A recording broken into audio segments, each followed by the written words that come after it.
tenho-vos dito essas coisas para que não vos escandalizeis. Emmanuel intitula o seu comentário com uma pergunta: ouvistes?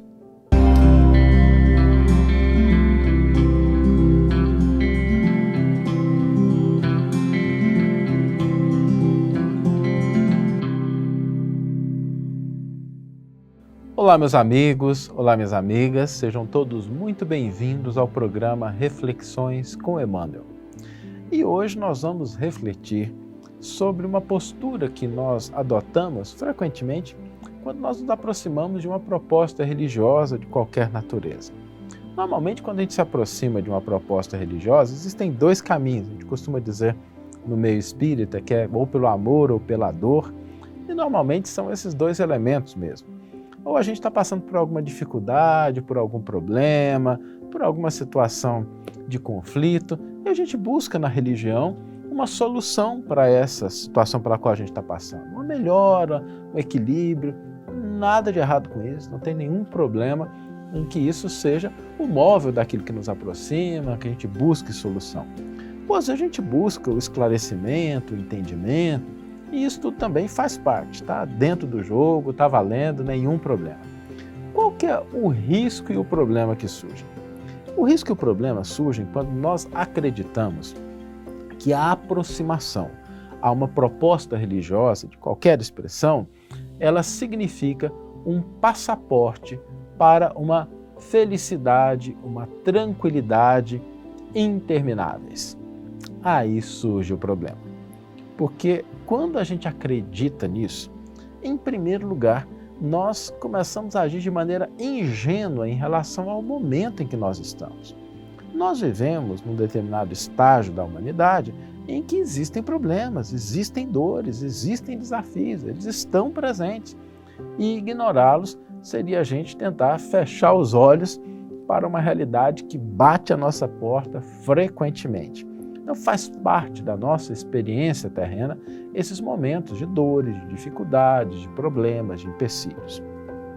O outro elemento é a gente acreditar que quando isso surge, nós estamos esquecidos por Deus, ou a gente é culpado de alguma coisa, ou a gente não merece, a gente cai no remorso, na culpa, no auto-menosprezo, a gente deixa a nossa fé se fragilizar.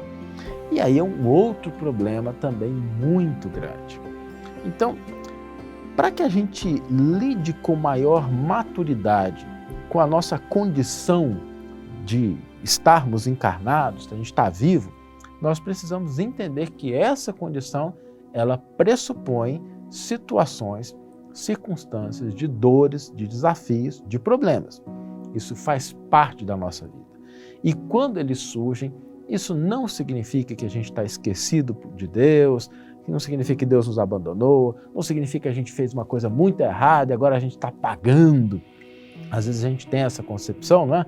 De que tudo que acontece de mais doloroso, mais desafiador é porque a gente está pagando algo que fez de errado e muitas vezes não tem nada a ver com isso. É simplesmente um convite ao fortalecimento, ao aperfeiçoamento, e a gente não deve cair nesse equívoco de achar que Deus é um cobrador, né? É alguém que vem bater a porta, cobrar alguma coisa, porque tudo, em última instância, pertence ao Criador. Para que a gente consiga lidar com essa realidade de uma maneira mais madura, nós devemos ter uma relação mais consciente com essas situações de dores, de sofrimentos. E essa relação consciente, ela começa na identificação daquelas dores e problemas que podem e devem ser evitadas para que a gente não caia numa idolatria à dor, não achar que o sofrimento ele tem em si mesmo um valor e a gente começar a se esquecer de que tem determinadas dores, determinados sofrimentos que merecem a nossa atenção e, aliás, até um convite para isso, um amadurecimento, para que a gente corrija, para que a gente haja no sentido de evitar que aquilo aconteça. Um exemplo bem corriqueiro, né? A pessoa está com dor de dente e aí alguém chega e fala assim, poxa, mas você está com dor de dente, por que você não vai no dentista, não toma um remédio? Aí o outro responde assim, não, estou crescendo espiritualmente com a dor de dente. Não está, gente. Né? Se está com a dor de dente, se está com a dor de cabeça, se está com a problemática de saúde, procure recursos para resolver aquele problema. Mas aquela dor, aquele sofrimento não vão conferir em si mesmo nenhum crescimento, a não ser esse chamado, às vezes para um maior cuidado, para uma maior atenção com o corpo. Ou seja, nós não devemos valorizar a dor e o sofrimento pela dor. Mas, por outro lado, nós não devemos simplesmente desconsiderá-los, achar que eles não devem existir, porque existem situações em que eles vão ser os nossos companheiros. Às vezes, o desencarne, a morte de um ente querido, às vezes uma situação de frustração, às vezes um plano que não deu certo. Isso pode estar na nossa vida, na nossa programação, faz parte, mas nós não devemos ceder espaço ao desânimo, ceder espaço ao desespero, porque quando a dor comparece, ela é um convite ao nosso aperfeiçoamento, ao nosso fortalecimento, ao desprendimento de coisas que às vezes a gente era apegado a elas e de repente a gente descobre que existem outros patamares de compreensão, de experiência, de crescimento, em que nós podemos operar até com graus maiores de felicidade a médio e longo prazo. Por isso, o Evangelho ele nos convida a essa relação com a dor, que é uma relação madura, entendendo que ela é uma experiência que nos pede algo, que nos convida a uma postura, que nos incentiva ao aperfeiçoamento, ao fortalecimento, ao desprendimento, mas que ela sempre deve apontar para um propósito. Quando nós não conhecemos esse propósito, é aí que a situação fica complicada, porque a dor mais doída é aquela que a gente não entende o sentido dela.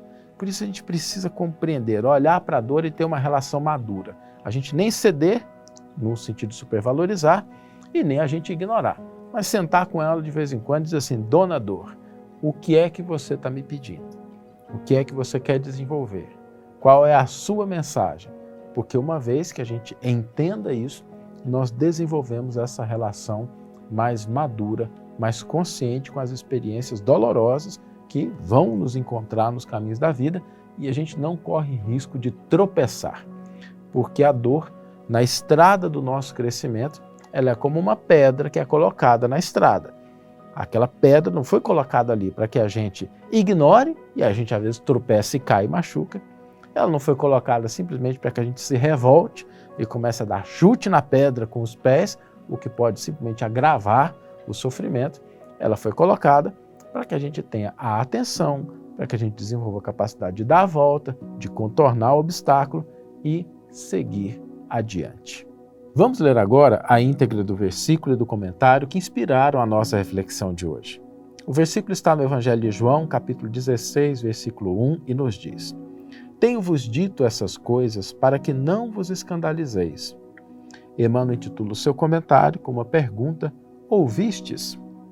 Antes de retornar às esferas resplandecentes, o Mestre Divino não nos deixou ao desamparo quanto às advertências no trabalho a fazer. Quando o espírito amadurecido na compreensão da obra redentora se entrega ao campo de serviço evangélico, não prescinde das informações prévias do Senhor. É indispensável ouvi-las para que se não escandalize no quadro das obrigações comuns. Esclareceu-nos a palavra do Mestre que, enquanto perdurasse a dominação da ignorância no mundo, os legítimos cultivadores dos princípios da renovação espiritual, por ele trazidos, não seriam observados com simpatia.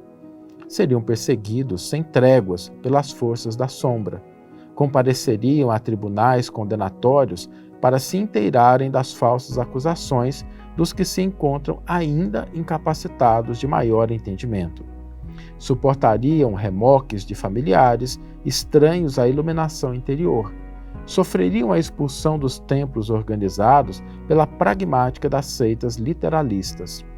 Escutariam libelos gratuitos das inteligências votadas ao escárnio das verdades divinas. Viveriam ao modo de ovelhas pacíficas entre lobos famulentos. Sustentariam guerra incessante contra o mal. Cairiam em ciladas torpes. Contemplariam o crescimento do joio ao lado do trigo. Identificariam o progresso efêmero dos ímpios, carregariam consigo as marcas da cruz, experimentariam a incompreensão de muitos, sentiriam solidão nas horas graves, veriam de perto a calúnia, a pedrada, a ingratidão. O Mestre Divino, pois, não deixou os companheiros e continuadores desavisados. Não oferecia a nenhum aprendiz na terra a coroa de rosas sem espinhos. Prometeu-lhes luta edificante, trabalho educativo, situações retificadoras, ensejos de iluminação pela grandeza do sacrifício que produz elevação e do espírito de serviço que estabelece luz e paz. É importante, desse modo, para quantos amadureceram os raciocínios na luta terrestre, a viva recordação das advertências do Cristo no setor da edificação evangélica, para que se não escandalizem nos testemunhos difíceis do plano individual. Uma bela página de Emmanuel, nos lembrando que a aproximação dos princípios do Evangelho, enquanto nós vivemos num mundo que se caracteriza pelo estágio evolutivo em que nós estamos, a dor, o sofrimento ainda serão companheiros de longa data até que a gente consiga extirpar as raízes que levam a esses fenômenos sociais, individuais, que às vezes afetam até o campo da nossa família. E o desafio para a gente hoje, o nosso convite, é que nós façamos uma aproximação, comecemos a desenvolver uma relação mais madura com os sentimentos de dor, com os sentimentos de frustração, com os sofrimentos que surgem na nossa vida. E para que a gente possa fazer isso, nós vamos hoje exercitar aquela pergunta. Quando nós nos depararmos com uma situação de dor, de sofrimento, façamos essa pergunta. O que é que essa situação me convida a compreender, fortalecer ou realizar? O que é que essa situação me convida a compreender, fortalecer ou realizar? E assim nós vamos ter uma relação mais madura com as circunstâncias que nos envolvem ainda no plano evolutivo em que nos encontramos. Que tenhamos todos uma excelente manhã, ou uma excelente tarde, ou uma excelente noite, e que possamos nos encontrar no próximo episódio. Um grande abraço e até lá.